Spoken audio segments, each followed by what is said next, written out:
ये एक science documents knowledge video है। कई साल पहले सर स्टीफन हॉकिंग की एक वीडियो आई थी जिसमें उन्होंने बताया कि जीवन का मतलब क्या है, हम ये क्यों हैं, जैसे सवालों की पूरी जानकारी दी थी। ज्यादातर हिंदी लैंग्वेज में उस वीडियो का हिंदी वर्जन उपलब्ध नहीं है। आज हम लेकर आए हैं meaning of life with Stephen Hawking, जिसमें सिर्फ आवाज सिर्फ मेरी है और एक एक शब्द सर स्टीफन हॉकिंग का है। हेलो, मेरा नाम है स्टीफन हॉकिंग, एक भौतिक शास्त्री, अंतरिक्ष विज्ञानी और एक स्वप्न दृष्टा। हालांकि मैं चल फिर नहीं सकता और बात भी एक कंप्यूटर के जरिए करता हूँ, लेकिन मेरे दिमाग की उड़ान बहुत ऊंची है, उसे किसी सहारे की जरूरत नहीं। मैं ब्रह्मांड से जुड़े अहम सवालों के जवाब ढूंढता रहता हूँ, जैसे क्या जिंदगी का कोई मतलब है, क्या इस खूबसूरत बेमिसाल दुनिया में हमारे वजूद का कोई वजह है। मैं पता लगाना चाहता हूँ कि जिंदा होने का क्या मतलब है। जरा सोचिए, इंसान होने का मतलब है कि सच्चाई की हद पर रहना। आप खुद देखिए, हम इंसान बड़े ही उत्सुक जीव हैं। आप सवाल करते हैं, जवाब ढूंढते हैं। क्या हम इस सबसे बड़े सवाल का जवाब दे सकते हैं? क्या जिंदगी का कोई मतलब है? आपको शायद लगे कि ये सभा तो फिलॉसफी की है, मगर मैं जानता हूँ कि फिलॉसफी तो खत्म हो चुकी है। मेरे हिसाब से विज्ञान इसका जवाब दे सकता है। विज्ञान ने सब कुछ बदल दिया है, सिर्फ हमारे आसपास की दुनिया ही नहीं, खुद को देखने के हमारे नजरिए को भी। हम इन खोजों के बारे में जो भी कहें कम ही होगा। सबसे पहली बार इन्होंने हमें अभी कॉमन सेंस पीछे छोड़ने पर भी मजबूर कर दिया है। हम जब साइंस को स्पष्ट रूप से देखते हैं तो हमें बेमिसाल जीवन नजर आता है। हम जीते हैं, प्यार करते हैं और जिंदगी का मजा लेते हैं। कभी कभी कानून भी तोड़ते हैं और गलत हरकत करने लगते हैं। हम सभी में उम्मीदें, सपने और इच्छाएं होती हैं, मगर जिंदगी का मतलब जानने से पहले हमें ये बात मान लेनी होगी कि ये सब फिजिक्स के अलावा और कुछ भी नहीं है। आप खुद देखिए, पूरा ब्रह्मांड कुदरत के नियमों से चलता है, जैसे कि गुरुत्वाकर्षण। ये नियम हर चीज पर नियंत्रण रखते हैं, चाहे वो परमाणुओं के अंदर की हरकतें हो या विशाल तारामंडल का एक दूसरे से टकराना। मेरी समझ में ये नहीं आता कि हम इंसान इन नियमों से अछूते कैसे रह सकते हैं। आखिर हम भी तो उन्हीं बुनियाद चीजों से बने हैं और उन्हीं सिद्धांतों पर काम भी करते हैं। हमारे सामने सबसे बड़ी चुनौती है कि ये समझना कि हम इंसान क्या हैं और किस तरह से हम छोटे और मामूली जीव से विशाल, प्राचीन और ज्यादा खूबसूरत ब्रह्मांड से जुड़े हैं, जिसने हम सबको बनाया है। उसके बाद ही हमें पता लग पाएगा कि हमारी जिंदगी का क्या कोई मतलब है या नहीं, और शायद ये भी कि वो मतलब आखिर है क्या। इस अनूठे सवाल का जवाब पाने की पहली कोशिश की थी उस शख्स ने जिसका नाम था रेने डेकार्ड। आप शायद डेकार्ड को आधुनिक फिलॉसफी का पितामह कहें, पर मेरी नजरों में वो तो बस एक विज्ञान पितामह थे। डेकार्ड ने पहली बार कहा था कि इंसान दो मूल चीजों से बना है, शरीर और दिमाग। उन्होंने शरीर की रचना के हिसाब से उसके चित्र बनाए। उनके हिसाब से हमारा शरीर भी जीव वैज्ञानिक मशीन है, मगर उन्हें इस बात का पूरा भरोसा था कि दिमाग बिल्कुल अलग है। उन्होंने एक मामूली से थॉट एक्सपेरिमेंट से ये साबित किया। उन्होंने कल्पना की उनका शरीर है ही नहीं और वो एक भूत की तरह हवा में उड़ रहे हैं। ये बात भले ही अजीब लगे, पर ऐसा करना आसान था। फिर ये कल्पना करने की कोशिश की कि उनका दिमाग ही नहीं है, मगर वो ऐसा नहीं कर पाए। जाहिर है, बिना दिमाग के आप कोई कल्पना कैसे कर पाएंगे। तब उन्होंने इसे एक लाइन में बताया, मैं सोचता हूँ इसीलिए मेरा वजूद है। वो मानते थे कि बुनियादी तौर पर शरीर और दिमाग दो अलग अलग चीजें हैं। ये दोनों आपस में कैसे जुड़े हैं, इसका पता लगाकर ही हम ये जान पाएंगे कि जिंदगी के मतलब का वैज्ञानिक आधार क्या है। इस मामले में भी डेकार्ड अपने वक्त से काफी आगे थे। उन्होंने कहा कि हमारा दिमाग हमारी रीढ़ के ऊपरी किनारे पर बनी एक छोटे से उभार पीनियल ग्लैंड से जुड़ा होता है। हालांकि वो पूरी तरह से सही तो नहीं थे, पर डेकार्ड काफी करीब जरूर थे। आज हम भी जानते हैं कि हमारा चेतन मन हमारे दिमाग की ही देन है। वो अंग इतना जटिल है कि मैं तो उसे तंग कर देने वाला मानता हूँ। इंसान का दिमाग हमारी उम्मीद से कहीं ज्यादा जटिल होता है।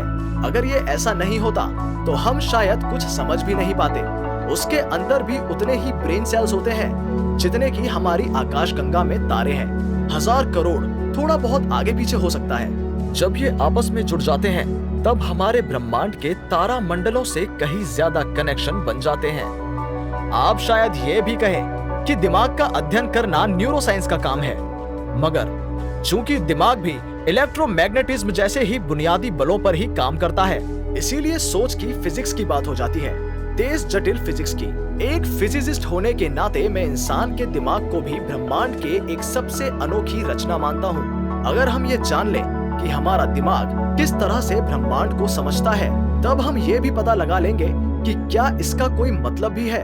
प्राचीन यूनानी ने सबसे पहले ये सवाल उठाया था कि क्या दिमाग भी कुदरत के नियमों पर चलता है। ये एक ऐसी बात थी जो अगली 20 सदियों तक ठंडे बस्ते में पड़ी रही। आखिरकार अगर हम सभी एक जैसे हैं, तो फिर जिंदगी का क्या मतलब है? शायद कोई मतलब नहीं है। नहीं, हमें इतनी जल्दी नहीं करनी चाहिए। अब आप कैम्ब्रिज में ही इंसान के एक आम दिन को ले लीजिए। 3 लोग एक नदी में एक सुहाने दिन का मजा ले रहे हैं। ये नदी कई कॉटेजों के बीच से होकर बहती है। इन लोगों का शरीर इनके दिमाग से नियंत्रित हो रहा है और ये एक दूसरे से बात कर सकते हैं, एक दूसरे को और अपने आसपास के माहौल को समझ सकते हैं। ये गाना भी बजा सकते हैं, एक दूसरे से प्यार कर सकते हैं। इनकी दुनिया बेमानी नहीं है, बात बिल्कुल अलग है। इनकी दुनिया का एक मतलब है।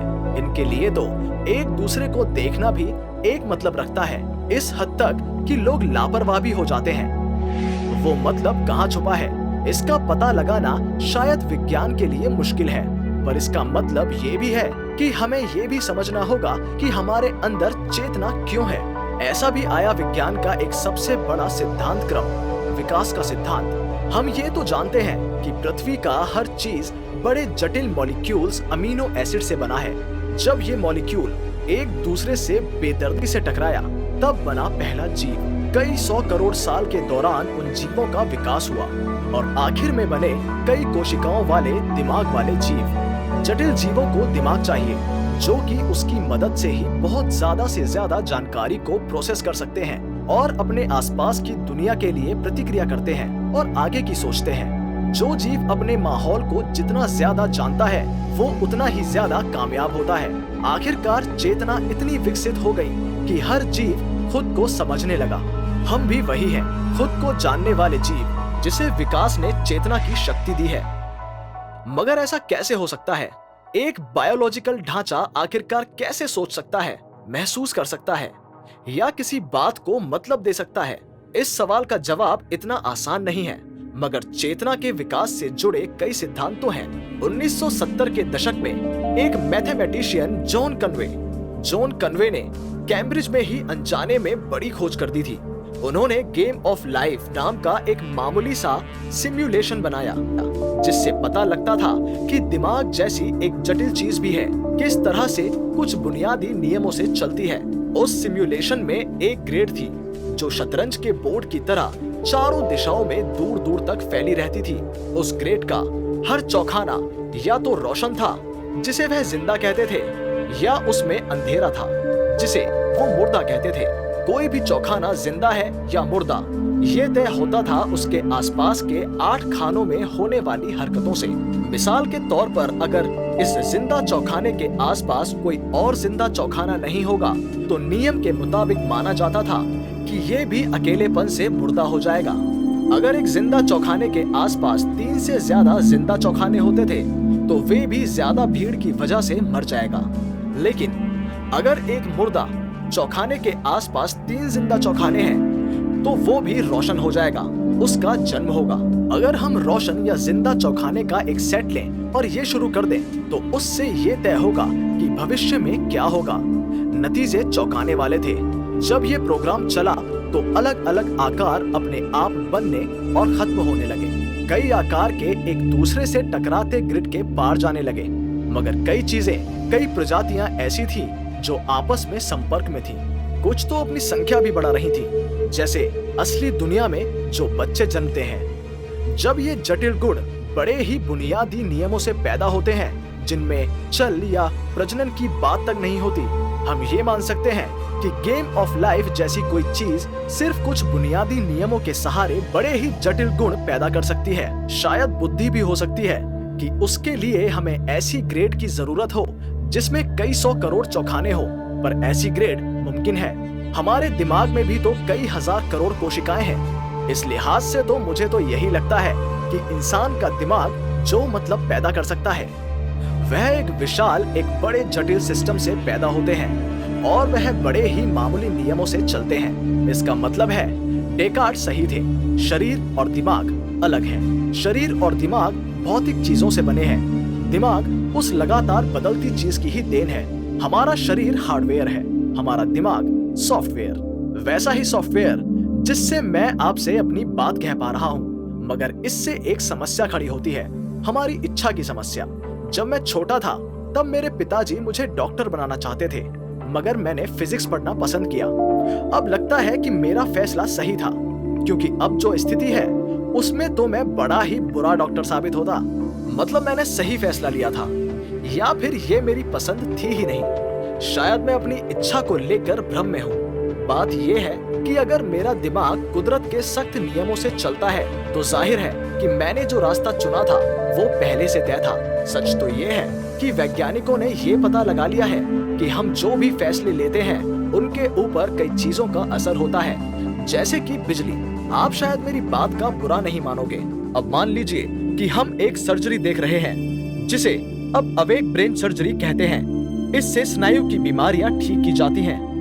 इसमें दिमाग पर बिजली से चलने वाले प्रोब का इस्तेमाल किया जाता है। अगर हम दिमाग के सही हिस्से को बिजली से उत्तेजित करें तो हमारे मन में हाथ, पैर या चेहरा हिलाने की इच्छा पैदा होती है। इसके लिए सही जगह पर सिर्फ 3.5 वोल्ट बिजली का इस्तेमाल करना पड़ता है। मरीज तो यही सोचता है कि वो फैसला उसने लिया है, मगर सच ये है कि फैसला डॉक्टर ने दिया है। हम ये कल्पना भी नहीं कर सकते कि आने वाले दिनों में आधुनिक टेक्नोलॉजी की मदद से डॉक्टर किसी के दिमाग को अपने वश में कर ले और शायद उसे प्यार भी करवा दे। मगर बेचारा इंसान तो यही सोचेगा कि वो अपनी मर्जी से वो सब कर रहा है। सच्चाई तो उसके उलट है। वो कारामात होगी उसके दिमाग में मौजूद फिजिक्स की।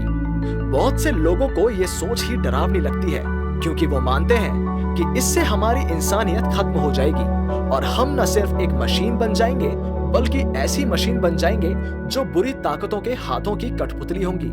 हो सकता है कि मैंने फिजिक्स और बायोलॉजी में से किसी एक को चुनने का फैसला किया ही ना हो। शायद फिजिक्स के नियमों ने पहले से ही मेरे करियर तय कर दिया हो, शायद ऐसा ना भी हो। हम हमेशा कुदरत के नियमों का किसी बात का अंदाजा नहीं लगाते। हम हमेशा ये नहीं बता सकते कि पासे पर कौन सा अंक आएगा, जबकि ये पूरी तरह से फिजिक्स है। अगर हम उसे एक बड़े जटिल सिस्टम से जोड़ देंगे तो किसी चीज का अंदाजा नहीं लगा पाना नामुमकिन होगा। ऐसा एक सिस्टम देखने के लिए आपको घर से बाहर निकलना होगा। आप ये तो जानते ही हैं कि हम हमेशा लगातार बदलते मौसम पर नजर रखते हैं, खासकर तब जब हम गर्मियों में दावत देने वाले हों। कितना अच्छा होगा अगर हमें मेहमानों को बुलाने से पहले ये पता चल जाए कि मौसम सुहाना रहेगा। सुहाने दिन का अंदाजा लगाना बड़ा ही आसान है। हम ये तो जानते ही हैं कि हमारा वायुमंडल किस तरह से गर्मी और दबाव पर प्रतिक्रिया करके बादल और गरज तूफान पैदा करता है। मगर ये भी सच है कि हम चाहे लाख कोशिश कर लें, पर ये नहीं बता सकते कि किसी खास जगह पर एक खास वक्त पर मौसम कैसा रहेगा। मौसम की भविष्यवाणी अक्सर मामूली से मॉडलों से करते हैं, छोटी से छोटी बातों का ध्यान रखते हुए, मगर उन छोटी छोटी बातों के अंजाम काफी बड़े होते हैं। हो सकता है कि अमेज़न में एक तितली पंख फड़फड़ा रही हो और यहाँ आपकी दावत पर पानी फिर जाए। बड़ा ही जटिल सिस्टम है। मुझे लगता है कि हमारा दिमाग भी एक जटिल सिस्टम है। पृथ्वी के वायुमंडल की तरह हम भी फिजिकल नियमों से चलते हैं, पर हमारे बारे में भी अंदाजा नहीं लगाया जा सकता। दिमाग भी हमारे सिर के अंदर के मौसम जैसा ही है। हमारी इच्छा वो प्रक्रिया है जो उस वक्त सामने आती है जब इस बड़े ही जटिल सिस्टम के सामने एक पसंद आती है। मैं आपको ये बात समझाता हूँ। आप ये सोचिए कि एक आदमी रात में जागता है और उसे प्यास लगती है। अब मान लीजिए कि इंसान के दिमाग के बारे में मेरी राय सही है और इंसान का दिमाग कुदरत के नियमों से चलता है। अब उसमें हमारी मर्जी कहाँ आती है? चलिए हम उसे कुछ चुनने का मौका देते हैं। वो प्यास बुझाने के लिए संतरे या सेब का रस पी सकता है, जैसे ही उसे सेब के रस की गंध मिलती है, उसके न्यूरॉन जाग उठते हैं और उसकी पुरानी यादें ताजा हो जाती हैं। उसे सेब के बाग में बिताए वो सुनहरे पल याद आ जाते हैं। वो फौरन फैसला कर लेता है। उसका फैसला हैरान भी नहीं करता। वो तय कर लेता है उसकी पसंद को ही हम उसकी इच्छा कहते हैं। मगर ये बात भी फिजिक्स से जुड़ी हुई है। पीछे देखें तो मैंने भी एक फिजिसिस्ट बनने का फैसला किया था। मैं उसके बारे में यही कह सकता हूँ कि वो मेरी एक इच्छा थी, क्योंकि इच्छा भी एक जटिल फिजिक्स है जब वो काम करती है।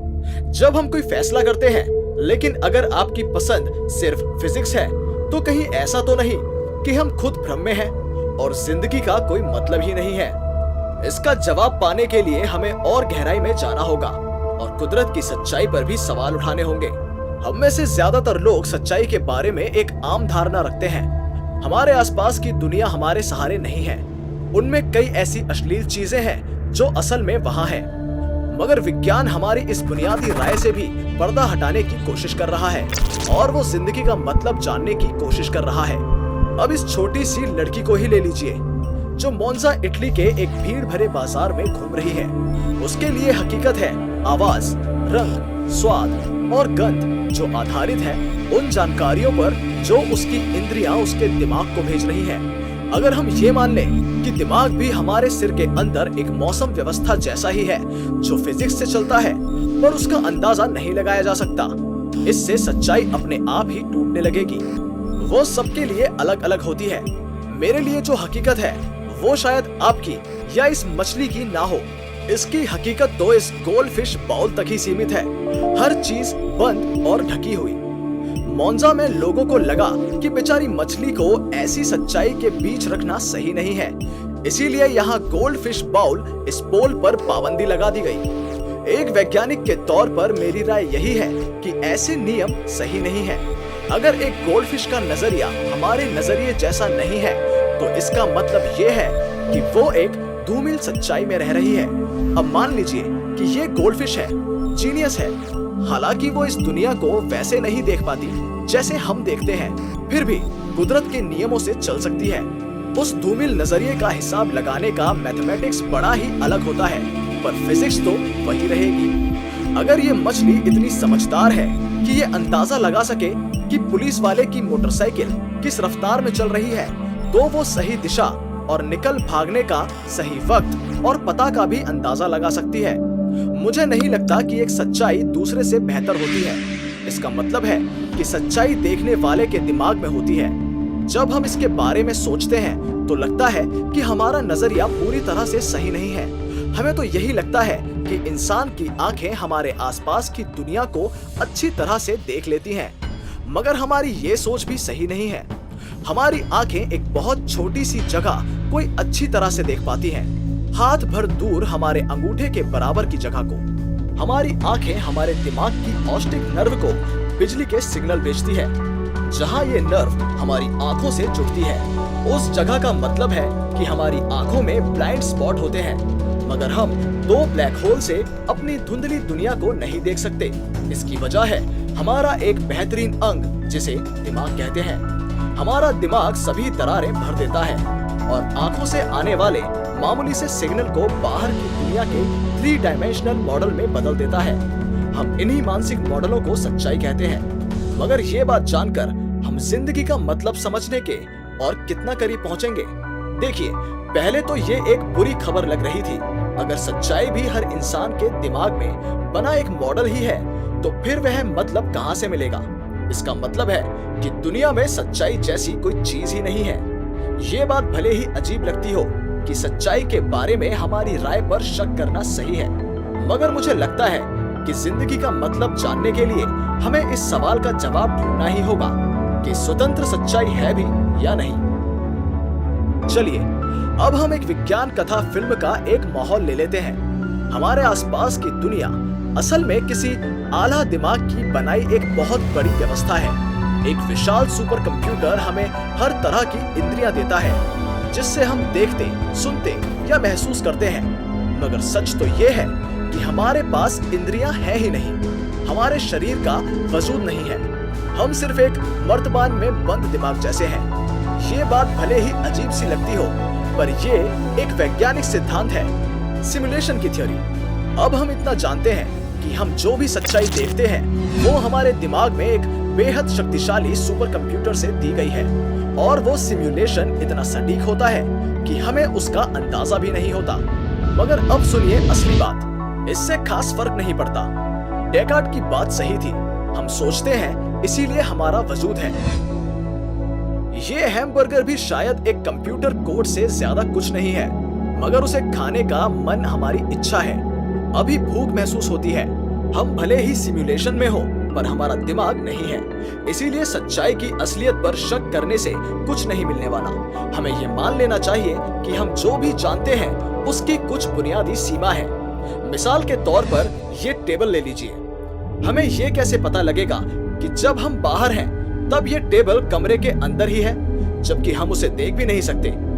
ये भी तो हो सकता है कि टेबल कमरे से बाहर निकल जाए, हो सकता है कि वो इंटरनेशनल स्पेस स्टेशन पर पहुंच जाए, या शायद चांद पर भी पहुंच जाए। इतनी लंबी सैर के बाद तो शायद उसके पहले ही कमरे में लौट आए जब आप कमरे के अंदर आते हो। माना कि ऐसा शायद ही हो सकता है, पर हो तो सकता है। हम तो यही मानते हैं कि जब हम कमरे में नहीं थे तब भी टेबल वहीं पर थी। सच्चाई को माननीय मानने का हमारा यही बेहतरीन मॉडल है। हम विज्ञान में भी तो यही करते हैं। हम ब्रह्मांड के काम करने के तरीके के बारे में अपना एक मॉडल बना लेते हैं। प्राचीन यूनानियों ने सबसे पहले ऐसा कोई वैज्ञानिक मॉडल बनाया था। उन्होंने कहा था कि पृथ्वी एक बड़ा सा गोला है जो घूमती नहीं है, बल्कि ब्रह्मांड के केंद्र में स्थिर है। मगर बाद में कोपरनिकस और गैलीलियो जैसे वैज्ञानिक के पितामहों ने उन्हीं बातों के लिए एक बिल्कुल मामूली सा मगर बड़ा ही अनोखा मॉडल बनाया। उन्होंने कहा कि पृथ्वी अपनी जगह पर घूम रही है और साथ ही साथ दूसरे ग्रहों के साथ सूरज का चक्कर भी लगा रही है। मगर दोनों ही रायों को सही नहीं माना जा सकता, क्योंकि वो भी मॉडल थे और हर मॉडल की तरह वो भी वैसे ही मॉडल थे जो हमारे दिमाग ने हमारी सोच के आधार पर बना लिए थे।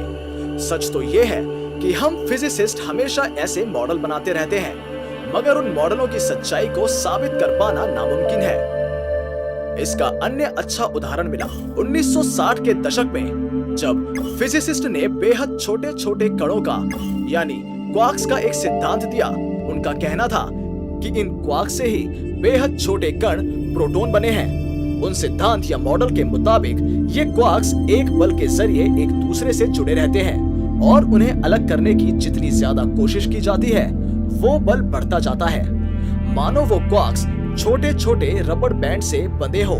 इस मॉडल का ये मतलब भी था कि कोई एक अकेले क्वार्क्स को कभी देख ही नहीं सकता। पहले तो कुछ लोगों ने शक जताया, जब कोई चीज कभी दिख ही नहीं सकती तो क्या हम कह सकते हैं कि वो है? क्या ये कहना सही होगा कि क्वार्क्स असल में है?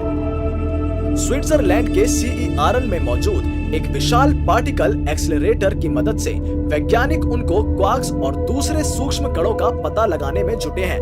बेहद तेज रफ्तार पर प्रोटॉन दोनों को आपस में टकराकर हम कुदरत के सबसे छोटे कणों के व्यवहार का पता लगा सकते हैं। हालांकि हम अभी तक सीधे सीधे प्रोटॉन क्वार्क्स नहीं देख पाए हैं, मगर हमने क्वार्क्स मॉडल में बताए उन कणों के व्यवहार को जरूर देखा है। तो क्या वाकई क्वार्क है? जवाब है कि वह वाकई है, मगर जब तक वो मॉडल में है तभी तक सही है। हम इससे ज्यादा नहीं जानते हैं। इसे कहते हैं मॉडल आधारित सच्चाई का विचार। मुझे लगता है कि इसके सहारे हम जिंदगी की सच्चाई तक पहुंच सकते हैं। मैं तो यही मानता हूं कि विज्ञान ने हमें एक बड़ी अच्छी चीज सिखाई है। हम इंसान असल में बहुत ही जटिल बायोलॉजिकल मशीनें हैं जो कुदरत के नियमों से चलती हैं। हमारे दिमाग ने एक दूसरे के संपर्क में रहने वाले न्यूरॉन की एक असाधारण नेटवर्क से हमारा चेतन मन बनाया है। वो चेतन मन ही हमारे आसपास की दुनिया की एक ही 3 डायमेंशनल मॉडल बनाता है।